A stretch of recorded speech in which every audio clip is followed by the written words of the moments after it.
and we want to discuss about how do you rate yourself. In everyday life, we rate ourselves every day. We rate the way we walk, we rate the way we relate to people, how we work in our workplace, how we drive our cars. So if I ask you, how can you rate your driving? What will you say about your driving? Or how do you relate to people if I ask you how you relate to people?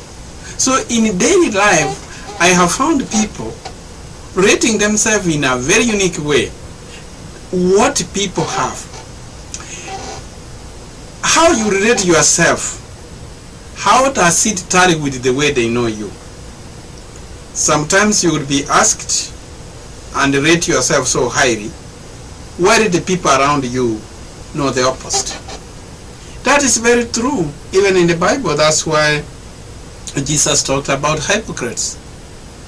We become a hypocrite because how we rate ourselves and how other people know about us is not congruent.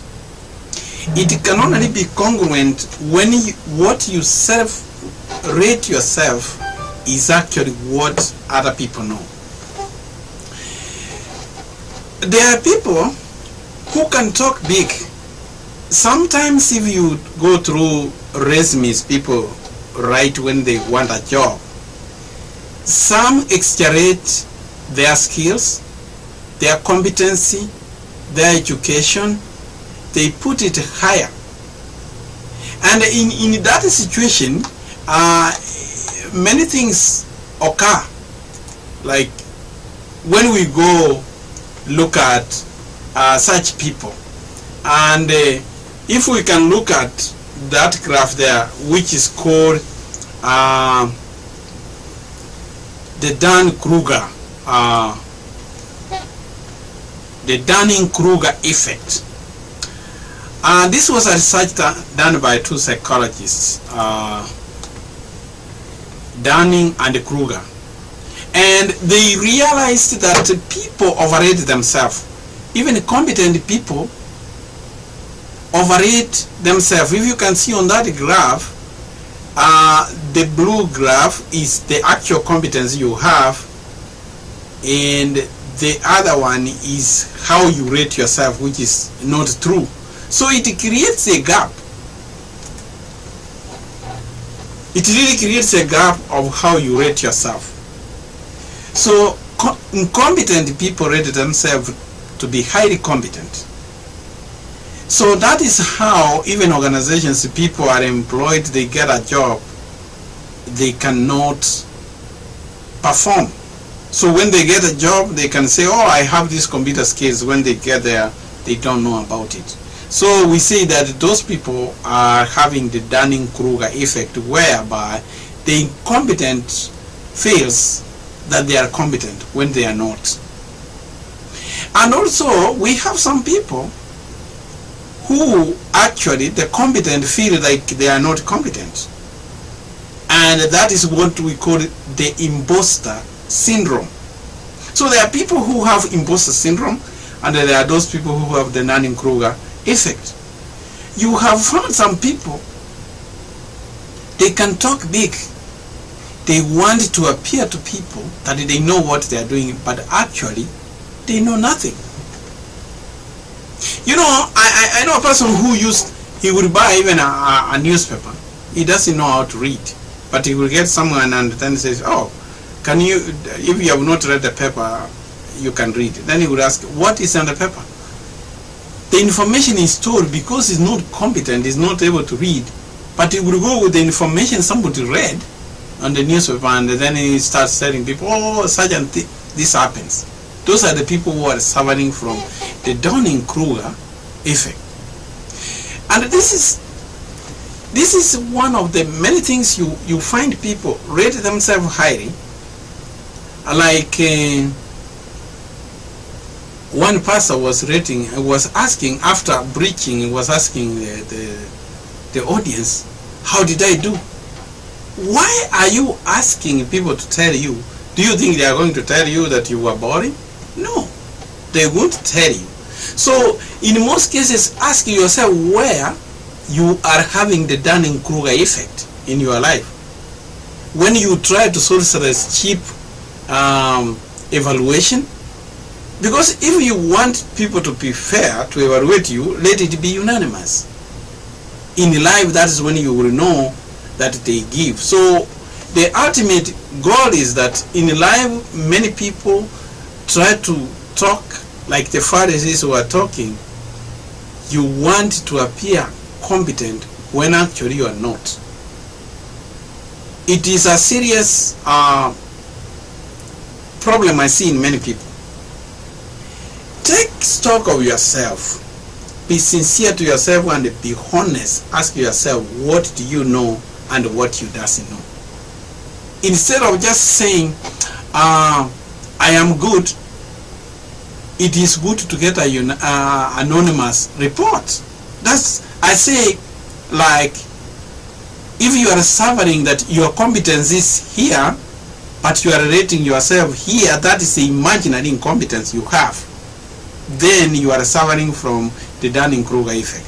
While those people whose their competence is up there, but they lower down, they are having an imposter syndrome.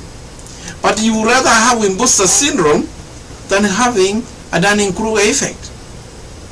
So it is always good, sit down and rate yourself. Some companies, people work, they do self-report evaluation. Always really try to evaluate yourself genuinely, ask your conscience, and be able to rate yourself the much you want. Because sometimes people exaggerate, and I've seen many people who will even lie on things they know. They will want to talk about that they are as competent, they want to exaggerate even the position they have, the education they have, when they don't really have that. At times there are people you can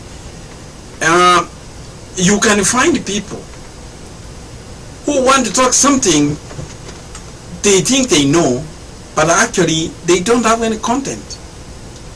I have seen people who are so serious about when they post something, they want to see how many people have commented about it, how many people have viewed about it, because it gives them false satisfaction. And you know, if you see most of the things people comment about or people view about, they must be funny or something unique. They will note something which has some content. They don't want to put some energy to listen to it. If you post a nude picture in social media, it will be shared a lot and the people will view it. But when you put a content like this, it's only if you who read it. So like if you put a funny thing and then you get so many views, then you think that people rate you highly. No. It is good to ask yourself questions whether you are rating yourself very well. And this is one of the things, like we say always, in this world sometimes you have a reputation. Some people try to maintain a good name, a good image, so that people can evaluate them as good. Let me tell you, a reputation is what people will talk about you during your funeral day. Character is what the angels will talk about you in the throne of God. And these have to be congruent. Let it be that what people talk about you here is what is actually inside you. How many people try to be kind when they are in the public, but when they are back in their houses, or what they do behind, they are criminals? Such people can be rated. And you know, I read an example where an armed robber who used to rob people, but he used to donate money to charity, to poor people, So the poor people, the people he donated to, they knew him as a very generous person. And yet this person was a bank robber. I mean, not only a bank robber, but he would rob people, he would kill people in the dark, but outward is appearing to be good. Such people are having Dunning-Kruger, because you are trying to say that you are kind, but inside you are not. Really, it is always good to take stock of yourself, and this one can only happen if you question your conscience. You know, after you do everything, even if you lie, even if we applaud you that you are a good person, but if indeed inside you are not a good person, your conscience always convicts you and it tells you the truth. So go out and avoid the Dunning-Kruger effect. Let it not be on you. Be who you are. What people talk about you, let it be that is what actually you are, instead of trying to be who you are not. That is when you could be genuinely honest to yourself. Don't wait to be honest to other people. Be honest to yourself. And when you are honest to yourself, you will live a happy and a prosperous life than live